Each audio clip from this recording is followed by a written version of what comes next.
मानव प्रजनन तंत्र समझने का प्रयास करते हैं तो देखते हैं कि एक एक जेंट्स का पार्ट है और एक लेडीज का पार्ट है। देखिए, तो मर्द में जो भी होता है, मर्द के उदर के नीचे, यहाँ पर देखिएगा नीचे, तो एक शीशन जो लटका रहता है नीचे, और उस शीशन के नीचे एक जोड़ी ब्रीसन यानी टेस्टिस जो लटका रहता है। उसका काम ये होता है कि वो हीट करेगा, हीट करने के बाद में यहाँ से शुक्राणु को उत्तेजित करता है, जिससे शुक्र नालिका द्वारा शुक्राणु निकलते हुए एक क्या है, इस शीशन के माध्यम से यानी पेनिस के माध्यम से शुक्राणु बाहर निकलता है। अब इस शुक्राणु का काम क्या है, इसको समझते हैं। आखिरकार शुक्राणु का काम होता क्या है, तो देखिए, इसको समझने के लिए यहाँ पर देख लिए, यही होता है शुक्राणु। इसी तरह का रहता है। एक बार में शुक्राणु लाखों हजारों में निकलता है एक बार में। तो मान लेते हैं कि ये औरत की जो पार्ट है, तो औरत के उदर के नीचे देखिएगा तो यहाँ पर एक रहता है जोनी। जोनी के अंदर में ये सब सिस्टम है। यहाँ पे देखिए गर्भाशय है, इसी से गर्भाशय से जुड़ा हुआ एक अंडाशय है यानी ओवरी, अंडाशय ओवरी। इस ओवरी के जस्ट ऊपर अंडवाहिनी होती है यानी ओविडक्ट होता है।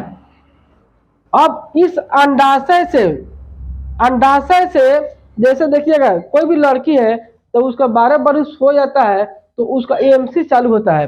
कोई भी लड़की है जब 12 बरिस होता है, 12-13 बरिस को होगी तो उसका एएमसी स्टार्ट होगा, यानी बोले तो मंथली सर्कुलेशन, यानी महीना बोलते हैं।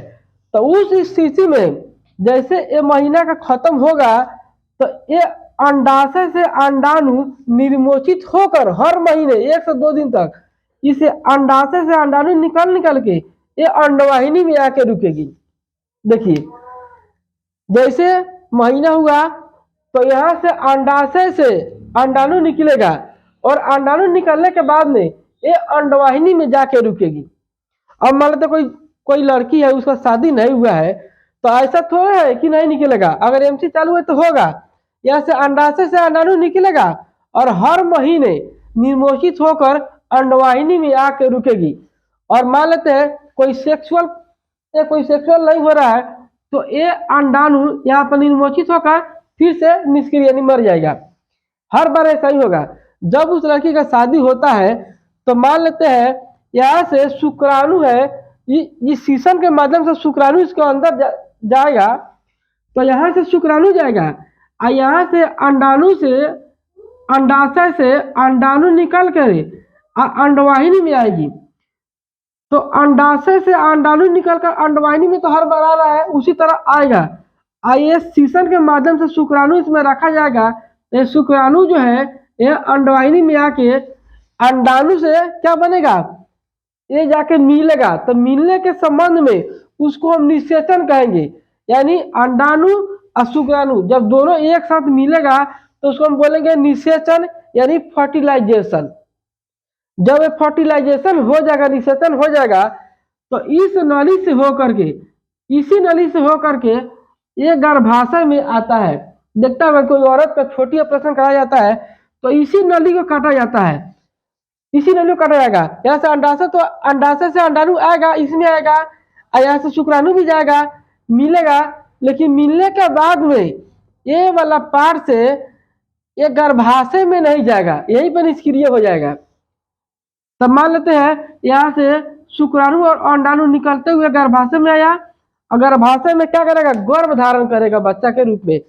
तो वो पहले जाइगोट बनाएगा। क्या बनेगा, पहले जाइगोट बनाएगा। जाइगोट बनेगा तो उसी समय बच्चा का सिर, कान, नाक, आंख, पैर बनना शुरू हो जाता है। इसके बाद में धीरे धीरे 1 महीना होता है, 1 महीने से लेकर 1.5 महीने यानी 45 दिन तक होता है, तो उसको गर्भ का पता चलता है, गर्भाशय यानी प्रेगनेंसी। तब पता चलेगा कि गर्भ हो गया है। तब तक बच्चा का कान, नाक, आंख बन गया रहेगा, ये सब इतना पार्ट बन गया रहेगा। इसके बाद जैसे गर्भाशय होगा तो धीरे धीरे सब पार्ट बनना शुरू होगा, यानी इसकी माँ का 22 गुण और इसका पिता का 22 गुण, कुल मिलाकर 44 गुण, और 2 गुण और ही बच रहा है। तो दोनों गुण में एगो XX एगो XY, अगर यहाँ से X में से Y गया तो बेटा बनेगा, अगर दोनों में से X गया तो बेटी बनेगी। यानी ये दोनों का एक मिलाकर 2 गो, यानी 44 को 2 गो पूरा 46 गो। कुल मिलाकर 46 को गुण इस बच्चा में आएगा, 23 को इसका और 23 को इसका, कुल मिलाकर इस बच्चे में आएगा। अब ये बच्चा धीरे धीरे क्या बनेगा, नवजात शिशु बनेगा। फिर 9 महीने जैसे होगा तो 9 महीने के बाद जब बच्चा पैदा हो जाता है